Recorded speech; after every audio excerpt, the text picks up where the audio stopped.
5 menit ke depan dalam tayangan Breaking News.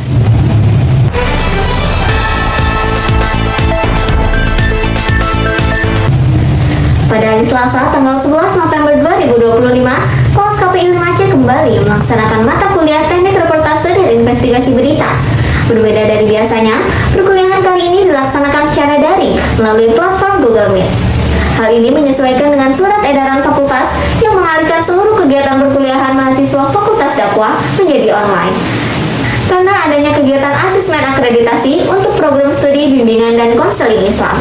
Meskipun dilakukan secara daring, suasana kelas tetap berjalan kondusif dan interaktif. Pemirsa, kegiatan perkuliahan diawali dengan penayangan video hasil praktek reportase lapangan yang telah disiapkan oleh kelompok 8 yang mengangkat 2 berita sekaligus. Berita yang pertama yaitu mengangkat kasus tentang mahasiswa asal Aceh yang tewas dianiaya di Masjid Agung Sibolga, Sumatera Utara. Dalam simulasi ini, Nadia Azhara bertugas sebagai news anchor, Rania Tonada sebagai reporter, serta Gifari dan Gani sebagai narasumber. Dalam berita ini, Gifari berperan sebagai Ustadz Rahman dan Gani sebagai pihak kepolisian yaitu AKBP Andika Fadli. Sementara itu, guna mendukung jalannya penampilan, kelompok 8 menghadirkan beberapa sukarelawan yang ikut berpartisipasi dalam simulasi tersebut, yaitu Kenan sebagai korban, serta Zaudan dan Reza sebagai pelaku dalam peristiwa tersebut. Video terus berlanjut ke berita yang kedua, yang menampilkan laporan berjudul Ledakan di Masjid SMAN 72 Jakarta. Dalam liputan ini, Gifari berperan sebagai Hendra, wakil kepala sekolah, dan Gani berperan sebagai pihak kepolisian yang bernama AKBP Andi Setiawan. Kedua berita tersebut menampilkan kemampuan mahasiswa dalam mempraktikkan unsur-unsur reportase investigatif, mulai dari teknik wawancara, penyusunan naskah, hingga penguasaan peran di depan kamera. Usai penayangan video, kegiatan berlanjut dengan presentasi makalah dari kelompok 7 yang mengangkat tema mengenai kondisi jurnalisme di Indonesia dan dunia, peran jurnalisme investigasi dalam memperkuat demokrasi pada era digital. Presentasi kali ini dipandu oleh Syakira selaku moderator dengan 6 pemateri yang memaparkan subtopik yang berbeda. Materi yang pertama yaitu disampaikan oleh Sidki yang membahas mengenai sejarah perkembangan jurnalisme investigasi. Ia menjelaskan bahwa jurnalisme di Indonesia telah berkembang sejak masa kolonial, ketika pers menjadi alat perjuangan melawan penjajah. Pada masa Orde Baru, kebebasan pers dibatasi ketat oleh pemerintah, hingga akhirnya kembali terbuka pada masa pasca reformasi, dengan lahirnya Undang-Undang Nomor 40 Tahun 1999 tentang pers. Namun di era digital saat ini, muncul tantangan baru seperti hoax, disinformasi, dan komersialisasi media. Materi yang selanjutnya yaitu dijelaskan oleh Arfa, yaitu mengenai perkembangan dan tantangan jurnalisme dunia seperti krisis kepercayaan publik terhadap media global, pengaruh korporasi besar, dan kekuatan politik internasional, serta munculnya kolaborasi lintas negara dalam liputan investigatif. Contohnya seperti Panama Papers. Materi yang selanjutnya yaitu disampaikan oleh Syakira tentang peran jurnalisme investigasi dalam mengungkap kebenaran publik.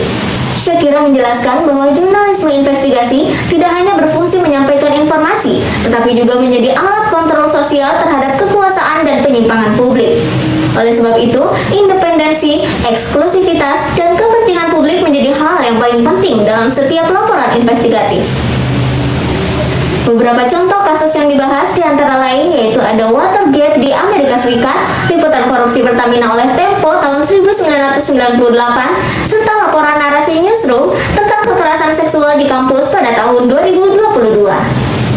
Materi berikutnya yaitu disampaikan oleh saya sendiri mengenai topik jurnalisme investigasi dan penguatan nilai-nilai demokrasi. Dalam materi kali ini menjelaskan bahwa jurnalisme memiliki peran penting dalam menjaga transparansi, akuntabilitas, dan partisipasi warga negara. Melalui liputan investigatif, media berfungsi mengawasi kekuasaan, mengungkap penyimpangan, serta mendorong kesadaran masyarakat terhadap pentingnya pemerintahan yang terbuka dan demokratis. Namun di sisi lain, jurnalis masih sering menghadapi berbagai hambatan kebebasan pers, mulai dari tekanan hukum, ancaman fisik, hingga kriminalisasi saat mengungkap kasus sensitif. Selanjutnya ada Kenan yang memaparkan materi tentang transformasi digital dan disrupsi media. Ia menjelaskan bahwa konvergensi media, munculnya citizen journalism, dan tekanan algoritma telah mengubah ekosistem pemberitaan. Meski membuka ruang bagi partisipasi publik yang lebih luas, perubahan ini juga menuntut jurnalis untuk tetap menjaga kualitas, kecepatan, dan akurasi berita di tengah kompetisi digital yang sangat ketat. Materi yang terakhir yaitu dibawakan oleh Budi yang mengulas topik mengenai misinformasi dan hoaks. Budi menjelaskan mengenai bagaimana fenomena disinformasi memicu krisis kebenaran atau post-truth yang diperparah oleh rendahnya literasi media dan dominasi algoritma media sosial. Selain itu, Budi juga memaparkan mengenai arah masa depan jurnalisme demokratis, di mana teknologi seperti artificial intelligence dan big data dapat membantu proses peliputan, namun tetap memerlukan verifikasi dan etika jurnalistik yang kuat. Budi menutup pemaparannya dengan penekanan bahwa masa depan jurnalisme bergantung pada kepercayaan publik, independensi redaksi, serta kemampuan media dalam beradaptasi dengan teknologi tanpa kehilangan nilai-nilai etikanya. Pemirsa, demikianlah rangkaian kegiatan perkuliahan pada hari ini. Melalui kegiatan presentasi dan praktik reportase, mahasiswa tidak hanya belajar teori, tetapi juga mengasah kemampuan berpikir kritis, riset lapangan, dan profesionalitas dalam menyajikan berita. Semoga kegiatan ini bisa menjadi pengalaman berharga yang memperkuat kompetensi mahasiswa sebagai calon jurnalis yang tangguh, berintegritas, dan beretika di tengah arus informasi digital yang semakin cepat. Saya Siti Aminejmiah bersama seluruh kru yang bertugas pamit undur diri. Terima kasih atas perhatian Anda dan sampai jumpa.